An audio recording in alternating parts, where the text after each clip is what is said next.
Padre Pio a affirmé « Ma véritable mission commencera après ma mort ».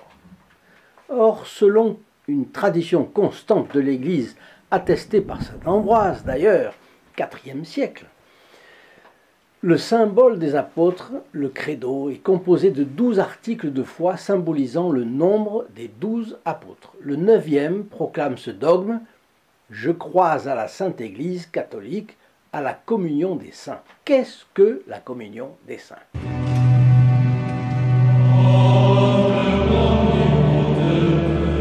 Chers amis du Padre Pio, bonjour, mon nom est Jean Goyard et vous assistez au programme sur les pas du Padre Pio. Aujourd'hui, pourquoi demander l'intercession du Padre Pio, plus précisément, comment expliquer qu'il puisse s'intéresser à nos soucis?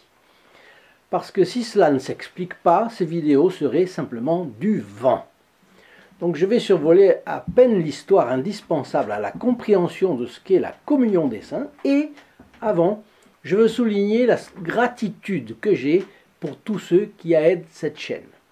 Parce qu'elle est consacrée à faire connaître le Padre Pio, sa sainteté, ses charismes, son apostolat, le message de sa vie, et à amener dans les foyers sa présence apaisante et consolatrice, celle que souvent vous avez vous-même expérimentée. Quand vous vous abonnez, quand vous partagez une des 800 et quelques 830 vidéos de cette chaîne, quand vous engagez un dialogue en laissant vos commentaires, tout cela aide notre chaîne à se développer. Je vous remercie donc chaleureusement de le faire régulièrement. Et il faut ajouter que le Padre Pio disait que si tous les fidèles comprenaient ce qu'est véritablement la messe, la police serait obligée de canaliser les gens dans les rues tellement il y aurait d'assistants aux messes du dimanche et même aux messes de semaine. Espérons que nous allons voir, vous et moi, cette heureuse période où la civilisation sera redevenue chrétienne. Alors, croyez-vous à la messe? Si vous y croyez, comme moi, je vous donne une opportunité pour en avoir une célébrée à vos intentions. Je l'ai convenu avec un de mes amis prêtres. Il célèbre la messe le vendredi à midi pour les personnes qui ont partagé une vidéo de cette chaîne depuis le vendredi d'avant. Et en plus, la messe est dite aussi aux intentions de la personne qui reçoit la vidéo grâce à vous. Alors, je vous incite à ne pas négliger ces bienfaits qui sont infinis, parce que la messe, c'est le sacrifice de Dieu, notre Seigneur Jésus-Christ, dont les mérites sont infinis. Je ne pense pas que vous allez perdre le bénéfice de la messe pour avoir omis 2 ou 3 clics, n'est-ce pas? Bon. Et maintenant, notre histoire. Lors du passage des Israélites par la mer Rouge, la tête de leur immense cortège avait déjà mis pied sur la rive opposée.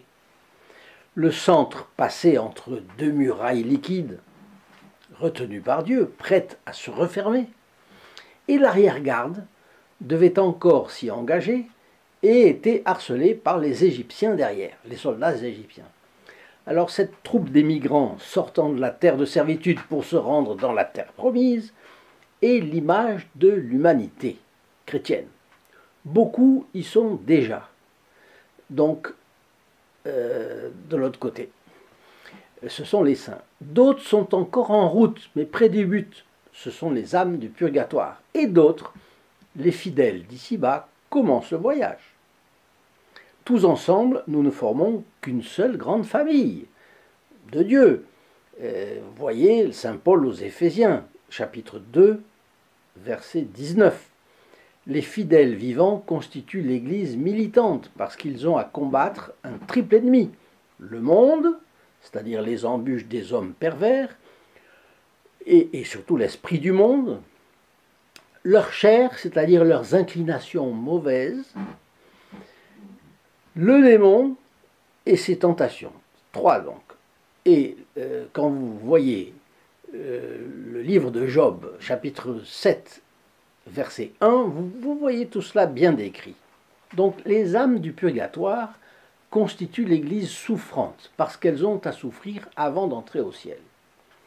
Tous les membres de la communion des saints ont part au bien spirituel de l'Église catholique et peuvent mutuellement se secourir par leurs prières et leurs bonnes œuvres. Les bonnes œuvres, vous le savez, c'est la prière, le jeûne et l'aumône. Dans l'Église, les mérites des uns agissent en faveur des autres. Les fidèles peuvent prier Dieu les uns pour les autres, et la prière d'une seule âme suffit parfois pour retenir le bras vengeur de Dieu étendu contre une nation. Notre acte de charité le plus insignifiant est utilisé par Dieu au bénéfice de tous les hommes vivants ou morts. Les saints dans le ciel sont appelés l'Église triomphante parce qu'ils ont vaincu leurs ennemis et jouissent de leur victoire. Par leur baptême, les âmes du purgatoire, aussi bien que les saints, ne cessent pas d'appartenir à l'Église du seul fait d'être morts. Et oui, ils sont baptisés eux aussi, comme nous et comme les saints.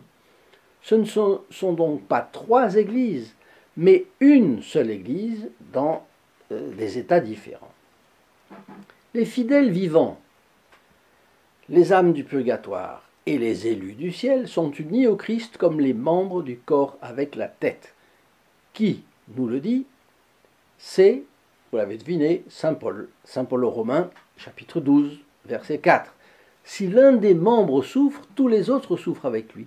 Si l'un des membres reçoit de l'honneur, tous les autres s'en réjouissent avec lui. C'est comme une famille. C'est la première épître de Saint Paul aux Corinthiens, chapitre 12, verset 26. Cela explique que les saints au ciel participent à nos soucis. Parmi ces saints, notre bon Capucin. Il a spécialement notre admiration et notre affection. Essayons maintenant d'y ajouter notre imitation. Parce que, bon, à notre échelle évidemment. Parce que les saints nous sont montrés par l'Église comme des modèles à imiter, attention. Ah non, il est trop haut, etc. C'est pas ça du tout. Pas ça du tout. Les saints ne sont pas nés saints. Ils ont eu à lutter, tous les saints. Tous les saints. Sainte Thérèse de l'Enfant Jésus, quand vous voyez sa vie, elle a lutté. Elle avait des imperfections seulement. Mais il a fallu qu'elle lutte contre ces imperfections. Alors, ses dons et ses charismes au Padre Pio étaient si variés que leur abondance nous donne un peu le tournis, comme on dit dans mon midi natal.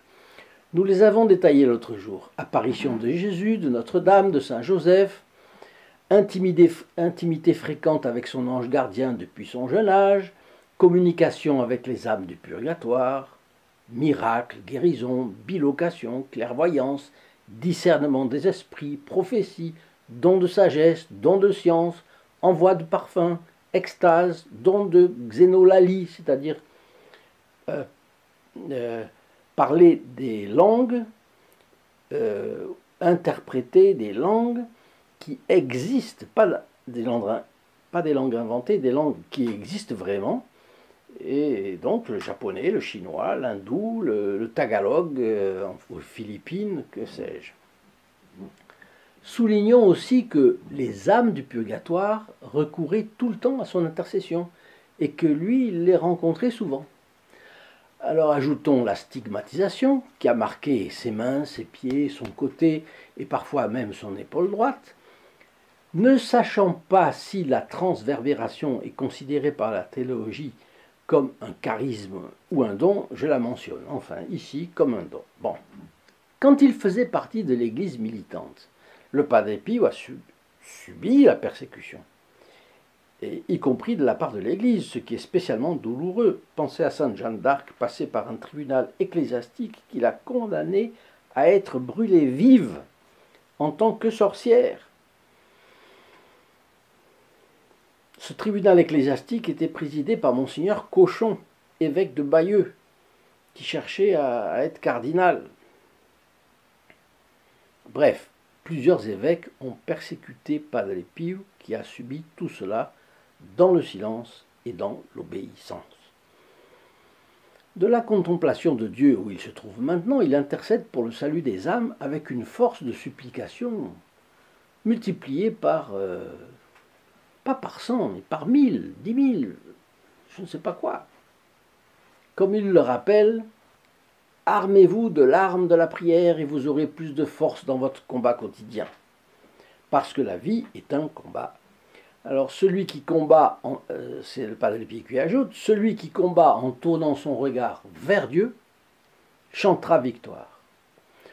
Ou alors, comme disait saint Paul, cherchez les choses d'en haut, là où le Christ est assis à la droite de Dieu. C'est saint Paul aux Colossiens, chapitre 3, verset 1. Donc dans cette lutte, notre bon Capucin nous rappelle que la piété, c'est encore un mot de sa part, la piété divine écoute toujours la prière de ceux qui espèrent, font confiance et s'abandonnent à Dieu, en plus de réchauffer l'enthousiasme de nos âmes. Il rajoute, priez, ayez confiance et ne vous en faites pas, Dieu est miséricordieux, il entendra votre prière.